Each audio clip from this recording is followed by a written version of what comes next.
On this Monday night, the U.S. ramps up the rhetoric against Russia, sending more military aid to Ukraine and a message to Vladimir Putin. A sovereign, independent Ukraine will be around a lot longer than Vladimir Putin. A blistering new report revealing the Canadian military's systemic racism is repulsing recruits. These exclusionary practices are degrading. The recommendations on how to fix it. Billionaire Elon Musk gets what he wants. He feels like buying Twitter because he doesn't like something they do. His takeover of Twitter and promise to protect free speech. And a young Canadian's historic hot streak on Jeopardy. She just pays attention. Matea Roach's proud father on her strategy for success. Global National with Donna Friesen. Good evening and thanks for joining us. 2 months since Russia launched its war in Ukraine, and the United States is now taking a bolder stand against Vladimir Putin. Not only did the American Defense Secretary and Secretary of State visit Kyiv in person, holding talks with the Ukrainian President Volodymyr Zelensky, they announced millions more in military aid, saying they believe Ukraine can win with the right equipment and the right support. In terms of their ability to win, the first step in winning is believing that you can win. And so they believe that we can win. We believe that they can win. The U.S. Defense Secretary also escalated the rhetoric towards Russia, saying the U.S. wants to see Russia weaken to the degree that it can't do the kinds of things that it has done in invading Ukraine. Tonight, Russia's Foreign Minister Sergei Lavrov told Russian media outlets peace talks with Ukraine will continue, but he said the danger of World War III is real. Redmond Shannon has our top story tonight. This video shot by Ukraine's Azov battalion claims to be from underneath the last holdout in Mariupol, the Azovstal steel plant. These women say their kids haven't seen daylight for 6 weeks. My country is simply dying, says this woman. The children here cry all the time. They want to play, they want to live. Another attempt to get civilians out of Mariupol failed Monday. Ukraine says it didn't get security guarantees from Moscow. Inside Russia, this fire at an oil depot in the western city of Bryansk. The cause is unknown, but it's not the first such explosion in Russia during the war. Bryansk is only about 150 kilometers north of Ukraine. Later Monday, reports of another explosion outside of its borders. This time at a government building in the capital of the breakaway Moldovan region of Transnistria. The area has been occupied by Russian troops for 3 decades. Last week, a Russian commander said he wants Russian gains in Ukraine to link up with the region. Inside Ukraine, more deadly rocket strikes, including 5 targeting railways. Trains have been crucial for Ukraine during 2 months of war, carrying refugees, arms and visiting world leaders. Did you work out of this guy? The latest, US Defense Secretary Lloyd and US Secretary of State Antony Blinken. They met with Ukrainian President Vladimir Zelensky on Sunday. Mr. President, the world has been inspired by your courage, your commitment, your professionalism. Austin, a former army commander, says he believes Ukraine can win the war, contributing another $700 million in military aid given to Ukraine and to NATO allies who are also providing Ukraine support. We do know that a sovereign, independent Ukraine will be around a lot longer than Vladimir Putin's on the scene. Washington has now pumped $3.7 billion into the war. So they are now committing to Ukraine to help Ukraine in far more advanced ways because they believe Ukraine can win the war and maybe force a peace settlement on Ukraine's terms as much as Russia's terms. UN Secretary General Antonio Guterres heads from Turkey to Moscow to meet with Vladimir Putin Tuesday before meeting Zelensky in Kyiv Thursday. More in hope than expectation that peace can be achieved anytime soon. Redmond Shannon, Global News, London. There aren't too many people who could fork out $44 billion to buy a social media site, but for the world's richest man, it is peanuts, and Elon Musk now owns Twitter, reaching a deal with the board today to take it private.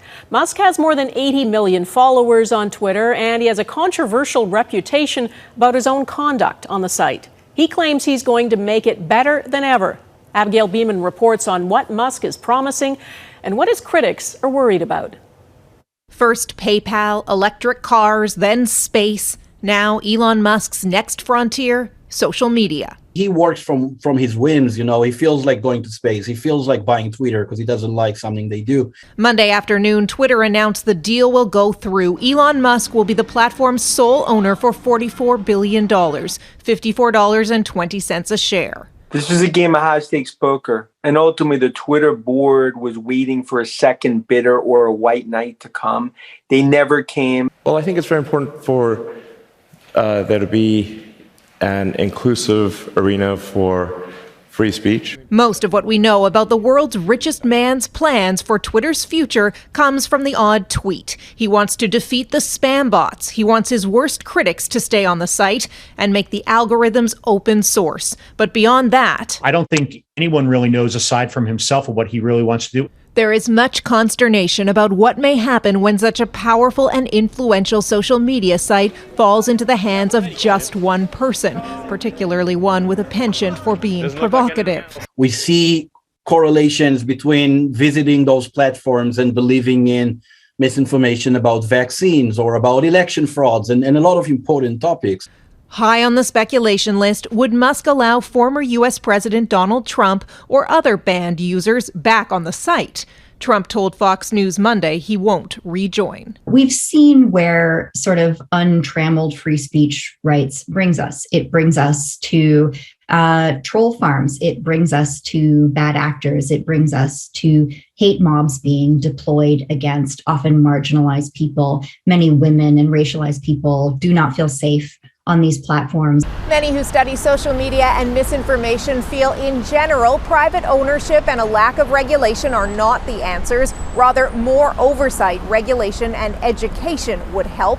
Twitter says this deal was unanimously approved by the board of directors. It's expected to close later this year, pending the approval of shareholders. Donna? All right, Abigail Beeman in Washington tonight. Thanks. Well, one of Elon Musk's controversial tweets was support for the so-called Freedom Convoy here in Canada. The federal government invoked the Emergencies Act back in February to end the protests and blockades that had gone on for weeks. Now a public inquiry has been launched into the use of the act. It's led by Paul Rouleau, a sitting Ontario appeals court judge. And already there are questions about how much information will be shared with Rouleau and with the public. Ross Lloyd reports. Even before announcing the inquiry, the government preemptively defended its decision. Invoking the Emergencies Act was a decision that was taken only after careful consideration. The public inquiry will be given powers to summon witnesses under oath and force them to provide necessary documents. It will examine circumstances that led to the convoy protests, which gridlocked downtown Ottawa for weeks and choked off traffic at Canada-US border crossings. And it will explore a key question. Was the Emergencies Act a government overreaction or necessary to restore order in the nation's capital? The act is only to be used in the event of a national emergency. The Act defines a national emergency as an urgent, temporary, and critical situation that seriously endangers the health and safety of Canadians, or seriously threatens the government's ability to preserve the sovereignty, security, and territorial integrity of Canada. We are talking about a very high threshold, whether it's, espionage, violent extremism, or subversion, or, other kind of very major serious threats. Protest organizers say the government overreached.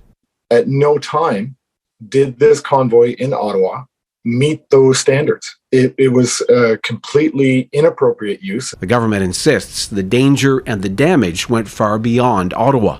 The incredible and devastating damage that was done to public safety at ports of entry in the form of interruption to trade and travel, the interruption to supply chains. The inquiry commissioner is Paul Rouleau. He's spent 20 years as a judge in Ontario. In a statement, Rouleau says, "I am committed to ensuring the process is as open and transparent as possible." But it's unclear if the government will release cabinet documents related to its decision. Mr. Speaker, that inquiry will be useless unless they waive cabinet confidence and allow Canadians to know the whole story. The government insists Rouleau will have broad powers and access. The ability to compel witnesses and to compel the production of documents, subject as always to lawful privileges of evidence that may exist. Rouleau has until next February to report his findings. Ross Lloyd, Global News.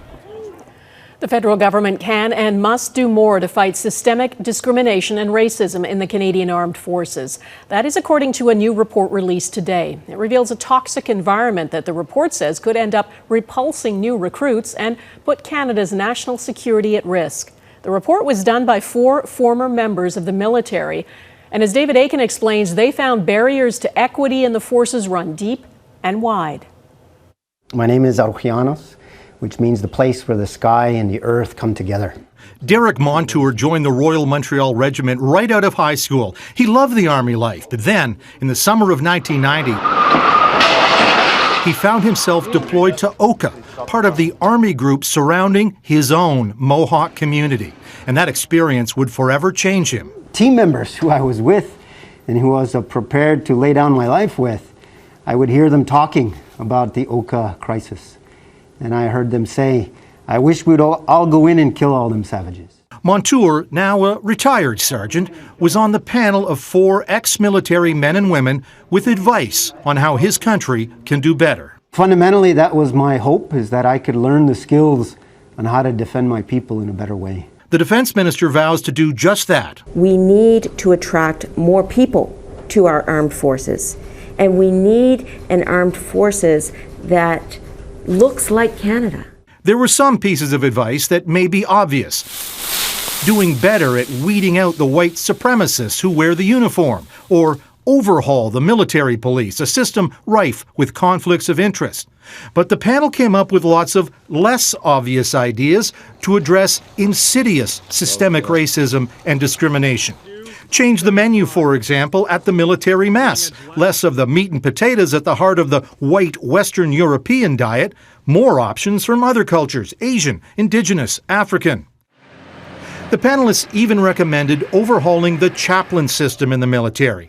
The panel advisors argued no chaplain could be in the armed forces preaching a religion where black people were excluded as leaders.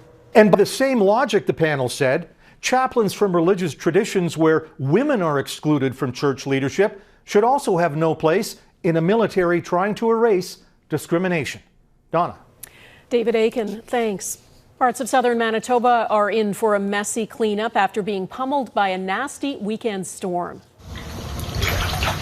People are still assessing the damage, including flood damage left behind after heavy rain, snow, and powerful winds. In Winnipeg, between 50 and 70 millimeters of rain fell, and crews are working to restore power for thousands of people throughout the region after heavy winds and thick ice downed power lines. Beijing's new COVID outbreak. Coming up, the city's drastic move to curb the spread to millions, plus remembering the world's oldest person and her secret to longevity. We are still learning about the long-term impacts of COVID-19, especially on children. To get a better sense, the federal government is investing $6.7 million in a national pediatric research platform. The platform is called Pediatric Outcome Improvement through Coordination of Research Networks, or POPCORN for short. It will give 16 research teams a chance to collaborate on infections, vaccination, and the social impacts of the virus. It will support research teams at pediatric hospitals across the country and facilitate information sharing and information use among these sites to ensure a better and more coordinated research outcome. Of the active reported cases in Canada right now, children and youth up to the age of 19 account for nearly 20% of infections. That's about 400,000 people. A COVID-19 outbreak in Beijing has triggered mass testing in the city of 21 million. China has a strict zero COVID approach, and despite only 70 positive cases surfacing since Friday, several neighborhoods are already under lockdown, including Beijing's most populous district. Some people are rushing to buy fresh food and supplies, concerned they will be confined to their homes like the 25 million residents of Shanghai. A Japanese woman believed to be the world's oldest person has died at the age of 119. Kane Tadaka was born in 1903. That's the same year the Wright brothers made their first successful flights. She lived her last years in a nursing home, had survived cancer twice, not to mention 2 world wars, the Spanish flu, and COVID. Tanaka had 4 children and adopted a 5th. Her family says she enjoyed chocolate and fizzy drinks, plus solving math problems and staying curious. The Guinness World Record says 118-year-old Sister Andre from France is now the oldest person alive. Relief over re-election ahead while France's allies are breathing easier over Macron's new mandate.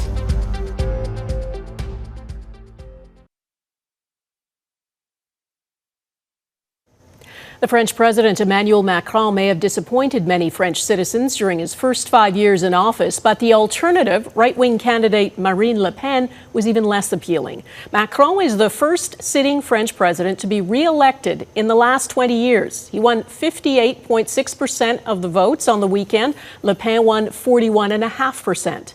As Eric Sorensen reports, the status quo seems to not only suit many people in France, it's widely supported by the country's allies. It was a resounding victory for Emmanuel Macron, though the reaction across much of France was not one of joy, but relief. This man, not a Macron supporter, says at least she didn't win. She is Marine Le Pen, who would have gone hard right on immigration and likely weakened ties to NATO and the EU had she won. For many, Macron represents stability. There is continuity with a president who is pro-Europe and pro-business, says this investment banker. But the election showed a deepening divide in France. Macron won the election by 17 points, taking urban centers decisively, including 85% of the vote in Paris. But Le Pen won many districts in the industrial north and made significant gains in the rural south, a sign, as in other Western countries, that many voters feel left behind and are increasingly receptive to hardline political ideas. We are the opposition, says this Le Pen ally, as her party prepares now for parliamentary elections in June. What the French government needs to do, and what all government needs to do, is try to tackle the vast increase we've seen in inequality. The relief from Macron's win was just as great in many world capitals. We'll feel good about the French election, where there was fear that Le Pen would take the pressure off Vladimir Putin and Russia in the war against Ukraine. The unity of NATO has been absolutely vital for the stance we've taken against Putin, and that will now continue. I'm very, very reassured by that. Indeed, Putin's invasion may inadvertently be helping democratic political parties across Europe. In Slovenia, an environmentalist upset the country's right-wing president in another election yesterday. One can hope that the results in Slovenia and in Paris mean that populism has reached its peak and is in decline. And if so, we have to thank Putin, who's helped kill it. Randall Hansen says Putin would very much have wanted Le Pen to win in France. In the end, Putin's attack on Ukraine may have helped defeat her and re-elect Emmanuel Macron. Eric Sorensen, Global News, Toronto. Next, she's still at it. We talk to the father of Canada's Jeopardy champ about her knack for trivia.